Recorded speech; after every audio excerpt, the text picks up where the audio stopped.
반갑습니다. 네. 그 수요일 날 말씀을 이제 준비를 하라고 들었는데 계속 늦어가지고요. 조금 전에 완성이 돼가지고 인제 원고 보내고 이렇게 PPT 만들다가 늦었습니다. 죄송합니다. 말씀을 준비하는 일이 할 때마다 느끼는 건데 너 쉽지 않다. 힘든 일이다. 그다음에 또 이게 시간과 노력과 어떤 에너지가 많이 들어가는 일인 것을 이렇게 보게 됩니다. 잘 이제 감당할 형제님들이 이렇게 많이 세워졌으면 좋겠다라는 생각을 해보게 됩니다. 오늘부터 이제 3주간 성경 인물 시리즈를 부탁을 받았는데요. 그 3명의 인물을 하려고 계획을 하다가 한 명 하기도 벅찰 것 같아서 아브라함으로 3주간 이렇게 진행을 해볼까 하고 있습니다. 어, 혹시 여기 사진 2개 사진 보이시죠? 2명의 사진 중에 누가 아브라함처럼 생기셨나요? 둘 다 아브라함을 저희가 검색을 해서 이렇게 찾아낸 사진인데요. 한 옛날 성화들은 이제 아브라함을 되게 거룩하게 이렇게 뒤에 이렇게 동그라미가 이렇게 그려져 있는 게 약간 특징이죠. 이렇게 사람에서 후광이 나올 것 같은. 그 다음에 여기 이 그림은 한국에서 그린 것 같아요. 약간 그죠? 이 동양 사람처럼 그렸는데 이제 아브라함이 어떤 분이었을까라는 그런 생각을 해보게 되었는데 사실 저희가 아브라함을 만난 적이 없기 때문에 대부분의 아브라함에 대한 그림들은 수염이 이렇게 엄청 많이 나 있습니다. 그래서 이제 근엄하게 이렇게 보이는데 실제로는 어떨지는 잘 모르겠어요. 아마 그 수염이 있지 않았을까? 중동 쪽 이제 아시아계 사람이라면 이제 수염이 있지 않았을까 하는 생각을 해보게 되고요. 저희가 성경을 보면은 하나님은 사람에게 관심이 엄청 많은 것을 보게 됩니다. 성경책의 대부분의 내용이 사람에 대해서 쓰여져 있고요. 사람의 어떤 일들, 그 사람이 했던 일, 좋은 일, 나쁜 일 이런 것들을 성경에 기록을 하고 있는 것을 보게 되는데요. 그것을 보면서 어떤 생각을 하게 되냐면 하나님은 사람에게 관심이 엄청 많으시다라는 것을 보게 돼요. 성경에 쓰여진 책의 내용은 사람에 대한 내용이고요. 관심이 많고요.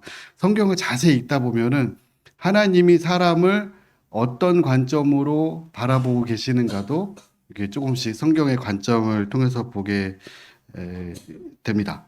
성경에 나오는 사람을 보는 아주 잘못된 관점 중에 하나는요.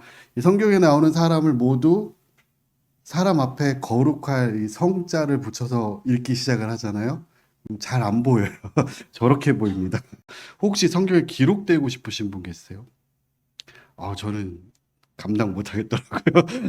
있는 모습 그대로 다 기록을 해서 아브라함도 지금 4천 년 전에 자기 살아야 누이라고 했던 얘기를 오늘 또 얘기하는구나. 뭐 이렇게 하늘에서 듣고 있을 텐데요.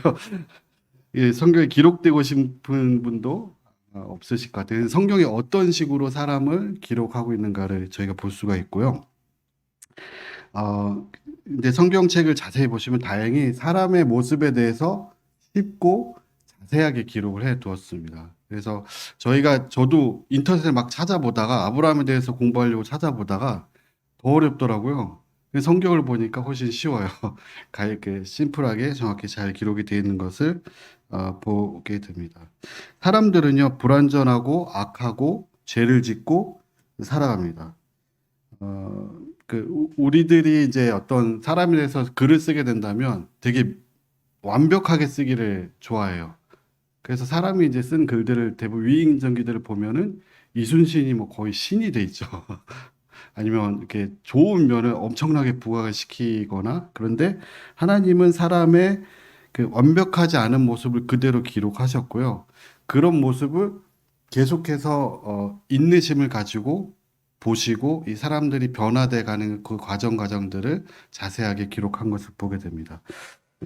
저는 되게 이제 감동적인 건 뭐냐면 하나님이 이 세상을 한 번만 싹 쓸어버리셨다는 거예요. 저였으면은 한 수십 번 쓸었을 거예요.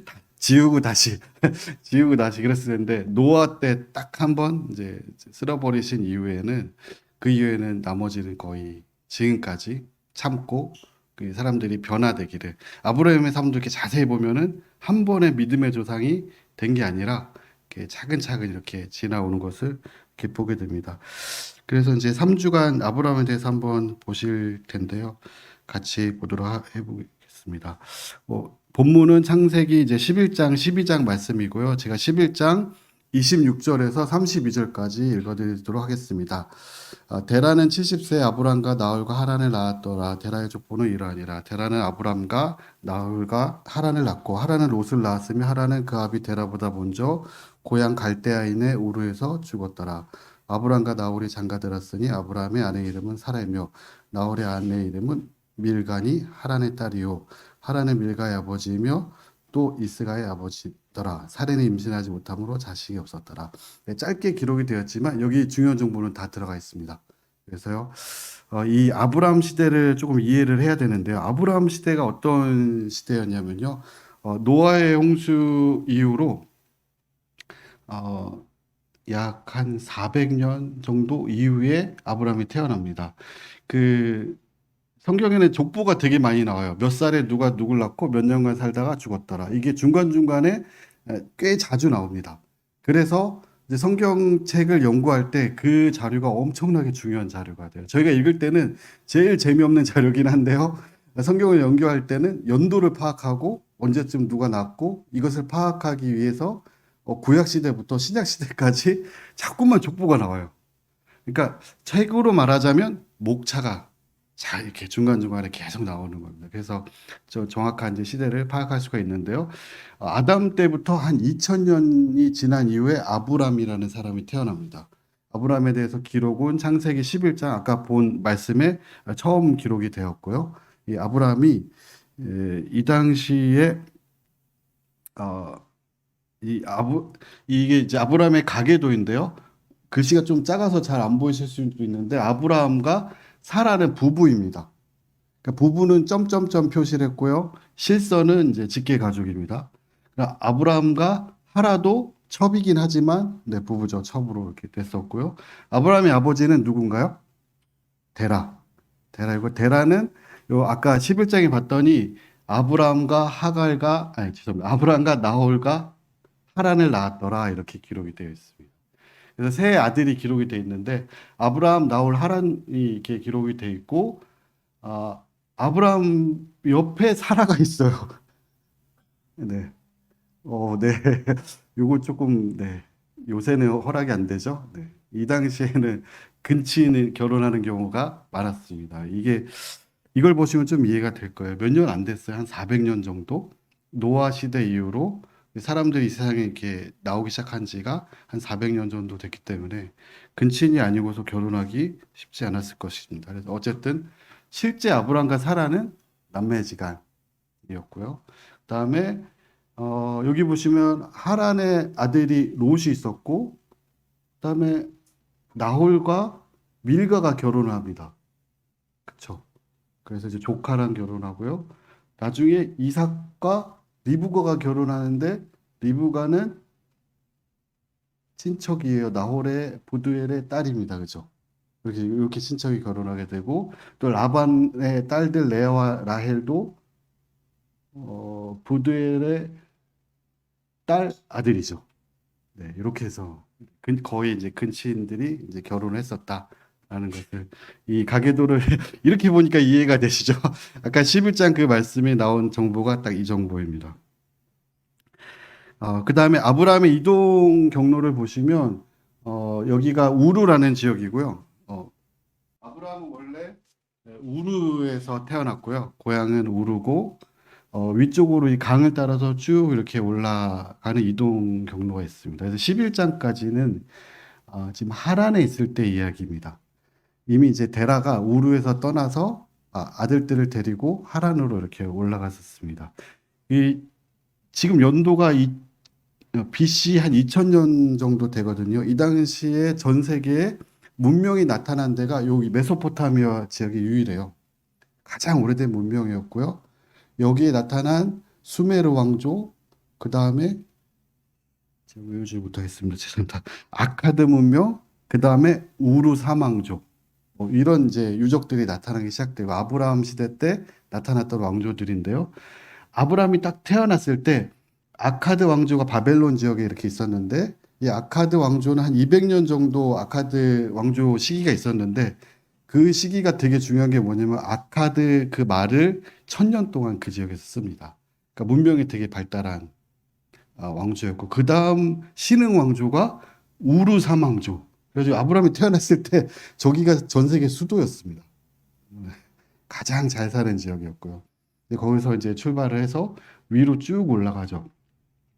하나님이 아브라함을 부르셔서 내가 너에게 지시할 땅으로 가라라고 말씀하셨는데 그 지시할 땅은 가나안 지역입니다. 현재 이스라엘 지역이고요. 저 우루 지역에서 가나안 지역으로 이렇게 쭉 가면 빠를 텐데 위로 이렇게 꺾어서 갔죠. 왜 이렇게 갔을까요? 그 지도를 보시면 답이 딱 나오는데요. 지금은 일자로 갈 수 있지만 이 당시에는 저 사막 들어갔다가는 살아서 못 나옵니다. 그래서 물이 있는 강을 따라서 이렇게 길이 이렇게 나 있었고요. 메소포타미아 지역이라는 데가 이 지역을 보시다. 잘 사는 지역에서 살다가 하나님이 그 아브라함을 부르셔서 내가 내게 지시할 땅으로 가라라고 이렇게 말씀을 했습니다. 그러니까 출생 시기는 아담 이후 한 2000년, BC 한 2000년. 그러니까 구약일 전체 4000년이라고 했을 때 중간 정도 지점에 아브라함이 태어났고요. 출생은 우르에서 태어났고 이동은 우르 아까 11장을 봤더니 아이가 없었더라 이렇게 기록이 되어 있어요. 이미 이제 우르에서 결혼을 했을 거다. 그렇게 보게 되고요. 하란에서 75세 가나안으로 이동을 하는 것을 보게 됩니다. 아브라함의 이름의 뜻은 열국의 아버지. 원래 이름은 아브람, 큰 아버지였는데 이제 창세기에서 보면 이름이 바뀌게 되죠. 하나님 이름을 바꿔 주십니다. 이제 믿음은 움직이는 것이라는 이제 소제목으로 말씀을 드리겠습니다. 창세기 12장에 보시면 저는 이제 창세기를 보면서 12장을 제일 좋아하는데요. 아브라함의 이제 처음 이제 움직이는 그 내용이 나옵니다. 12장 1절에서 4절까지 한번 다 같이 읽어보도록 하겠습니다. 시작. 여호와께서 아브라함에게 이르시되 너는 너의 고향과 친척과 아비 집을 떠나 내가 내게 보여줄 땅으로 가라. 내가 너로 큰 민족을 이루고 내게 복을 주어 내 이름을 창대하게 하리니 너는 복이 될지라. 너를 축복하는 자에게는 내가 복을 내리고 너를 저주하는 자에게는 내가 저주하리니 땅의 모든 족속이 너로 말미암아 복을 얻을 것이라 하신지라. 이에 아브라함이 여호와의 말씀을 따라갔고 롯도 그와 함께 갔으며 아브라함이 하란을 떠날 때 75세였더라. 창세기 11장에 갑자기 아브라함이 태어났고요. 12장에 이제 아브라함에 대해서 기록이 시작이 됩니다. 아브라함은 하나님이 부를 때 그의 음성을 듣고 길을 떠났는데요. 이 아브라함이 사는 당시에 이 세상에 오랫동안 사람들이 아이를 낳고 살았기 때문에 한 400년이라 할지라도 막 수천 명, 수만 명, 수십만 명의 인구가 폭발적으로 늘어나는 그런 시기였을 것이다라고 생각을 해보게 됩니다. 근데 그 많은 사람들 중에 하나님을 믿고 하나님 말씀을 따라가는 사람이 있었을까요? 없었을까요? 수십만 명이 있는데 하나님 믿고 따라가는 사람이 있었을까요? 없었을까요? 한 명도 없었던 것 같아요. 저 지난번에 박성원 형제님 이제 이야기할 때 제가 질문을 한번 했었던 적이 있는데 가인의 자손들 중에 하나님 믿는 사람이 있었을까? 이렇게 궁금한 생각이 들었는데요. 없었던 것 같아요. 있었을 수도 있겠지만 노아 시대 때 전체 다 한 명도 빠지지 않고 하나님이 싹 쓸어버리시는 거 보면은 조금이라도 하나님을 따라갔던 사람이 없었을 것 같다라는 그런 생각을 해보게 됩니다. 아브라함 시대 때도 사람들이 그렇게 많은데 한 명도 없었겠다. 그래서 이제 하나님은 그 아브라함을 야고보서 2장 23절에 보시면요. 이에 성경에 이른바 아브라함이 하나님을 믿으니 이것을 의로 여기셨다는 말씀이 이루어졌고 그는 하나님의 벗이라 칭함을 받았나니 이렇게 기록이 되어 있는데요. 하나님 아브라함을 친구라고 생각을 하셨어요. 친구가 하나님이 한 명도 없었나 봐요. 이 세상을 창조했는데 한 명도 내 말을 안 들어요. 수만 명이 있는데 한 명도 안 믿어줘. 네, 다 자기 갈 길로 가요. 모두가. 그래서 한번 싹 쓸어버렸는데도 한 명도 없어요. 그래서 이제 하나님 아브라함을 되게 좋아하신 것이 이게 성경을 보면 느껴집니다. 아브라함을 일단 하나님 좋아하셨다. 느껴지고요. 근데 아브라함은 이제 어느 날 이제 살고 있다가 내 고향과 친척과 아버지 집을 떠나 내가 내게 보여줄 땅으로 가라. 이렇게 말씀을 들었을 때, 나는 믿음의 조상이니까 갈 거야. 하고 이렇게 갈 수 있었을까요? 이 당시 아까 그 지도를 보시면 그 약육 강식의 시대입니다. 그러니까 가족을 떠난다? 이건 죽는 거예요. 내 이렇게 울타리를 떠난다 그러면 거의 죽었다라고 이렇게 보시면 됩니다. 이 길이 이제 길을 예전에 제가 안동에 살 때 그런 얘기를 많이 들었어요. 안동하고 영양 사이에 청송이 있거든요. 거기 이제 제가 이렇게 하나 있습니다. 그러면 이제 학생들이 안동으로 유학을 왔어요. 영양에 사는 촌에서 시골에서 이제 시골 중소도시 유학을 오면 주말에 집에 가면 제를 넘어서 가잖아요. 거기 꼭 깡패가 있어요. 꼭 돈을 뺏겨요. 옛날 백년도 안 된 이야기입니다. 그러니까 어느 길에 가다 보면 항상 그 골목에는 통행료를 내야 된다.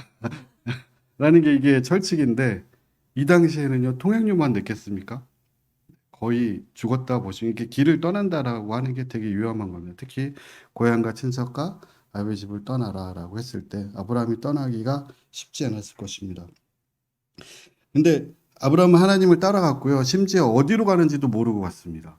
그게 되게 신기한 부분인데 어떻게 아브라함은 하나님을 이렇게 따라갈 수 있었을까? 아브라함이 하나님의 말씀을 듣고 떠날 수 있었던 두 가지 이유가 있습니다. 첫 번째로는요, 하나님과 친했습니다. 우리 하나님을 믿으려면요, 하나님과 친해야 돼요. 그러니까 평소에 하나님과 많은 교제를 하고 좀 잘 알게 되면 그래도 믿음이 좀 생깁니다. 생판 모르는데 너 나 따라와. 이렇게 하면은 따라갈 수 있는 사람이 있겠어요. 그러니까 아브라함의 이제 많은 내용이 기록되진 않았지만 분명히 하나님과 많은 교제가 있었겠다. 아브라함의 삶에 여러 가지 우여곡절들이 있었을 거고 아브라함을 인도하신 하나님을 아브라함이 믿을 수 있는 그런 기회가 있었겠다라는 생각을 해보게 됩니다. 두 번째로는요. 하나님 말씀에 순종했더니 더 하나님을 믿게 되었다. 이게 되게 중요한 원리인데요. 우리가 어떤 사람하고 친하잖아요. 그럼 그 사람하고 친하게 지내요. 그러면 더 친해집니다. 그래서 자꾸만 친해져요. 어떤 사람은 안 친하잖아요. 친하게 안 지냅니다. 그래서 안 친해집니다, 결국. 그래서 아브라함이 하나님 말씀에 순종을 했더니 일단은 지금 어딘지 모르고 떠나라고 했는데 떠났어요. 떠나니까 또 하나님이 나를 죽이지 않고 살리시는구나. 하나님의 역사를 경험을 했겠죠. 그럼 또 더 믿게 돼요. 그러면 또 친해져요. 그래서 빈익빈 부익부 현상이 이렇게 이런 믿음도 마찬가지인 것 같아요. 우리가 하나님 말씀에 순종하잖아요. 그럼 조금 더 하나님 알게 되고, 그럼 좀 더 믿을 수 있게 되고, 순종하지 않으면 조금 더 멀어지게 되고, 점점 더 멀어지게 되고, 이게 빈익빈 부 현상이 일어나고요. 또 어디로 가는지 모르고 가보면 하나님이 이상한 데로 인도하는 분이 아님을 알게 됩니다. 어, 어디로 가는지 알면은 다 갈 수 있어요. 우리는 아브라함이 어디로 가도 안전하다라고 느끼죠. 근데 아브라함은 그렇게 못 느꼈을 겁니다. 저희는 결과를 알고 있습니다. 아브라함 죽지 않아요. 네. 근데 아브라함은 죽을 것 같았을 거예요. 모르기 때문에. 그러니까 어디로 갈지 모를 때 가는 게 필요하고요. 그러려면 하나님이 이상한 데로 인도하는 분이 아니다라는 것을 알고 있어야 돼요. 하나님 어디로 가라고 하시면, 나 이상한 데로 가라는 게 아니구나. 나를 막 이렇게 나쁘게 하려고 하시는 분이 아니구나. 라는 것을 믿고 있어야만 순종을 할 수가 있습니다. 그리고 한 번 믿고 맡겨보면 더 믿고 맡길 수 있는 담력이 생깁니다. 그래서 이게 믿음이 한 번에 생기는 게 아니라 이게 차근차근 이게 조금씩 쌓여가는 것을 보게 됩니다. 그리고 두 번째로는요, 하나님이 어떻게 말씀하십니까? 아브라함한테 너는 복이 될지라 이렇게 얘기합니다. 정확히 말하면요. 너로 큰 민족을 이루고 내게 복을 주어 내 이름을 창대하게 하리니 너는 복이 될지라. 너를 축복하는 자에는 내가 복을 내리고 너를 저주하는 자에게는 내가 저주하리니 땅의 모든 족속이 너로 말미암아 복을 얻을 것이니라. 그래서 아브라함 자체가 그냥 네가 복이다. 너는 복이 되게 할 거다라고 이야기를 하고 있어요. 너를 축복하면 나도 축복하고 너를 저주하면 나도 저주하겠다. 이 말을 잘 이렇게 읽어보면 어떤 얘기냐면 하나님은 아브라함과 친하신 것 같아. 너랑 잘해주면 네 친구 내 친구고 너랑 안 좋으면 네 적은 내 적이야. 이렇게 얘기하시는 것 같죠. 그래서 아브라함이 아예 복이 됩니다. 하나님은 그분과 함께 하려는 사람들을 사랑하시는데 엄청 사랑하십니다. 그래서 그분이 주실 수 있는 모든 것을 주시려고 해요. 그래서 아브라함이 사실 별거 한 거 없이 가라고 했는데 그냥 갔거든요. 근데 심지어 가기도 전에 그냥 복이래요. 가기도 이제 출발할 때 가서도 아니고 이제 출발하려고 마음 먹었는데 너는 복이다라고 복이 되었습니다. 근데 그 축복은 듣기 좋으라고 했던 그런 말씀이 아니었고요. 보통 우리 사람들이 그렇게 얘기하면 그냥 좋은 얘기죠. 축복해 줄게. 축복해 줄게. 근데 하나님이 말씀하시면 사실이 됩니다. 그래서 아브라함이 실제로 열국의 아버지가 돼요. 많은 나라들, 중동에 있는 모든 국가들이 다 자기는 아브라함의 자손이래요. 거기 있는 나라들이 다. 그리고 심지어 여기 한국에 있는 분들도 아브라함이 자손이라는 거예요. 믿음의 조상 아브라함, 믿는 자의 조상이 됩니다. 그 아브라함의 무엇이 그것을 만들게 했습니까? 그 믿음. 아무도 하나님 안 믿을 때 아브라함 믿어줬어요. 근데 하나님이 어, 날 믿었어. 넌 조상이야 그냥. 앞으로 그냥 아브라함 믿음의 조상이야. 이렇게 해서 아브라함 믿음의 조상이 되었습니다. 그런데요. 아, 하나님의 이제 그 복이 될지라라고 하는 그 말씀은 그 이스라엘이 전 세계에 있는 모든 나라들의 이 복과 같은 역할을 하기를 원하셨습니다. 그래서 이스라엘 아브라함을 봐라. 지금 뭐 갈대아 우르고 뭐 메소포타미아 뭐 이집트 이래도 아무도 하나님 안 믿는데 아브라함이 하나님을 믿으면 이렇게 복을 줘. 그다음에 너희들도 하나님을 믿을 수 있게 그렇게 되기를 바랬죠. 이스라엘을 통해서 이 세상에 복이 되기를 원했습니다. 이제 그걸 자세히 생각을 해보면 이스라엘 자체가 잘 되는 거를 원하셨을까요? 아니면 이스라엘을 통해서 세상에 복이 되기를 원하셨을까요? 네. 이스라엘이 가는 곳에 사람들이 복 받기를 원했습니다. 복 받는 거는 하나님을 알게 되는 거고 그들이 하나님 앞에 돌아오는 거였습니다. 근데 이스라엘이 그걸 잠깐 오해했습니다. 내가 복이니까 내가 잘 돼야 돼. 그래서 선민 사상이 이제 약간 잘못된 거죠. 그래서 그리스도인들을 통해서 이 세상에 복이 되기를 원하셔요. 그리스도인들 자체가 복이거든요. 우리가 가면 내가 잘 되는 게 아니라 나를 통해서 세상이 잘 되기를 원하십니다. 그래서 저는 이제 사람들 처음 만날 때 저 혼자 그런 생각을 합니다. 오늘 이제 새로운 처음 만나는 미팅이 있어요. 그러면은 혼자 아무한테도 얘기 안 하지만 이분은 복 받으셨네. 이렇게 생각. 저를 만나다니 복 받으셨네. 그렇게 생각을 하고 복이 되려고 노력을 해요. 그 얘기는 이 사람한테 도움이 되기를, 잘 되기를, 뭐 사회에서든지 국가에서든지 뭐 회사에서든지 내가 복이 되기를 원하시는 거죠. 그래서 보시면 마태복음에 보시면 너희는 세상의 소금이니 소금이 만일 그 맛을 잃으면 무엇으로 짜게 하리요? 후에는 아무 쓸데없어 다만 밖에 버려져 사람에게 밟힐 뿐이니라. 세상의 소금이다. 이제 예수님이 오셔서 그리스도인들에게 세상의 소금이다라고 말씀하셨어요. 근데 빛이다. 이렇게 얘기를 했거든요. 그래서 그 소금이 맛을 잃으면 쓸데없다라고 합니다. 아브라함의 자손들이 복이라고 했잖아요. 근데 그 맛을 잃으면 사실은 의미가 없는 것을 보게 됩니다. 그래서 여러분들도 이제 이 세상에 가서 이제 복이 되셔야 됩니다. 무조건 내가 가는 곳에 복이 있어야 된다. 저는 이제 회사에서 사람들 채용하잖아요. 어떤 분들은 이렇게 굴러 들어온 복이 있어요. 또 어떤 분들은 굴러 들어온 재앙이 있습니다. 그죠? 예, 대부분의 이제 모임의 형제들은 네, 대부분 복덩어리길 바랍니다. 근데 굴러들은 재앙이 되지 않기를 바라고요. 이제 기독교가 많이 욕을 먹는 이유가 교회에선 잘하는데 세상에서 복이 안 되는 경우들이 많아요. 그래서 어떤 사회에서도 이제 세상 소금과 그 빛과 소금의 역할을 분명히 해야 됩니다. 그래서 이 사람이 간 데는 뭔가 다르다. 예전에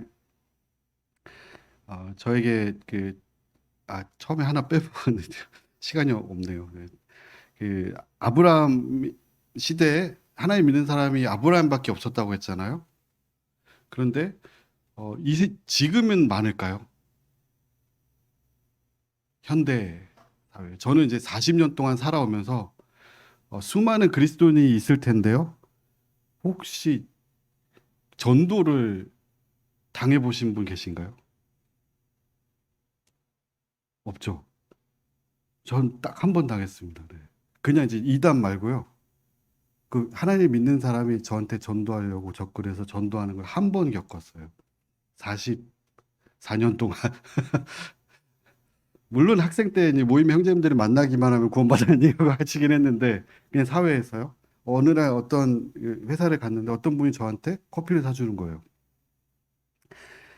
두 번 사주고, 세 번 사주고, 네 번 사주고, 이거는 의도가 있는 것 같은데, 뭐 나랑 사귀자고 하는 것도 아니고, 남자가 네 번 사주더니 한 다섯 번째 사줄 때쯤에, 성경 얘기를 하는 거예요. 그 다음에 자기 구원 간증을 하고, 복음을 전하는 겁니다. 처음 봤습니다. 그래서 그 얘기는 제가 처음 만났으면 세상에는 복음 전하는 사람이 없구나. 그러니까 그 매뉴얼대로 다섯 번 커피 사주고, 성경 얘기 한 번 하고, 그렇게 하면은 사실 구원받는 사람이 생겨요. 없기 때문에 실제 복음 전하는 사람이 없구나, 많지 않구나 라는 것을 이렇게 보게 되고요. 네, 그분이 제가 이제 그 대기업에 효성에 있을 때인데 효성에 저한테 복음 전하면서 저한테 했던 얘기가 있어요. 그 팀에서 일을 제일 잘하더라고요. 제일 큰 프로젝트 막 몇 천억짜리 프로젝트를 하고 있었어요. 근데 회사에 사직서를 내고 자기는 선교사가 되겠다. 그래서 이제 선교사 훈련을 받으러 가야 된다. 사직서를 내는 팀장이 잡았습니다. 1년만, 딱 1년만 더 해주라. 그래가지고 1년 동안 이제 시한부 직장 생활을 하면서 전도를 하고 있더라고요. 여기저기. 그래서 빛과 소금의 역할을 한다라고 하는 게 어떤 역할을 하는 거지. 어쨌든 믿지 않는 사람이 봤을 때 아브라함은 다르구나.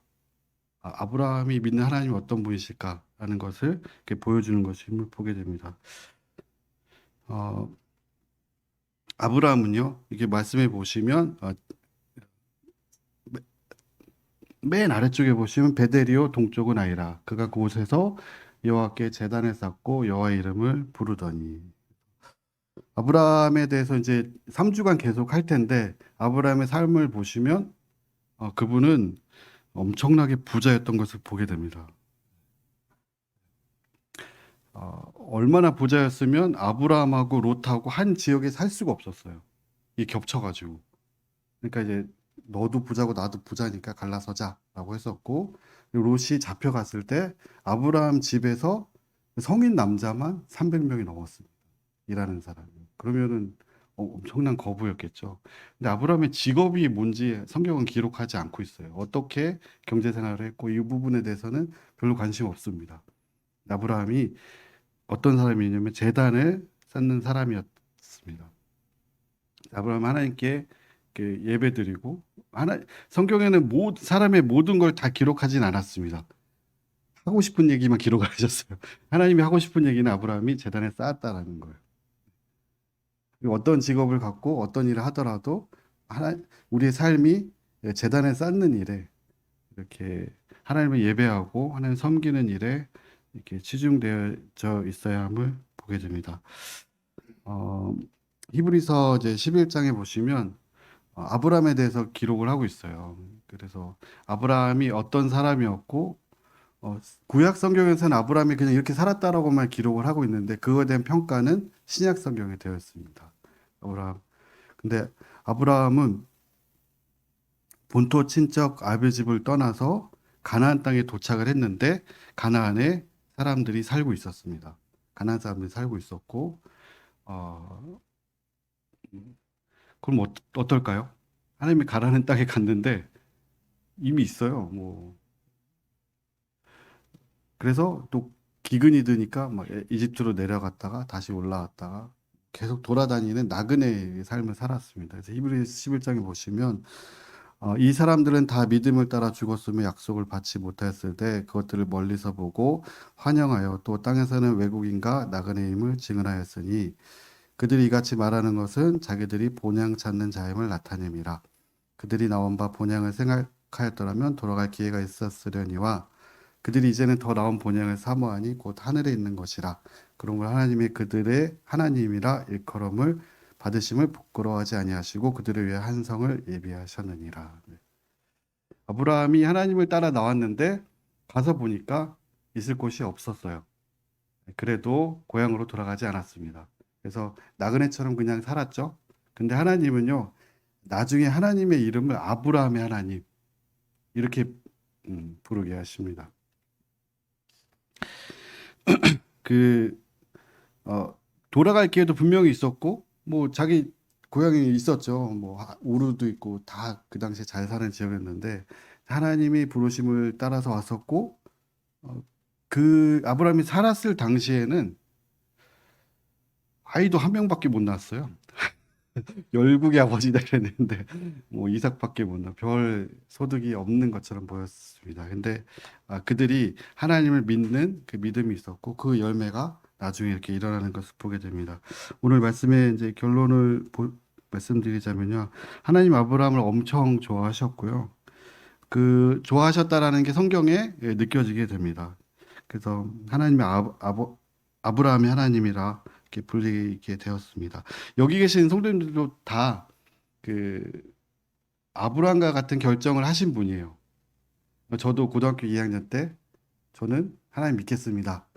라고 결정을 했어요. 그리고 아브라함과 같이 아주 놀라운 일을 했습니다. 침례식을 했죠. 네, 침례를 받고 사실 고등학생 때 침례 받는 게 쉬운 일은 아니에요. 네, 이상하잖아요. 물속에 들어갔다 나와야 되고 그리고 교회도 나오고요. 그전엔 사실 이 멱살 잡혀서 나오듯이 나왔거든요.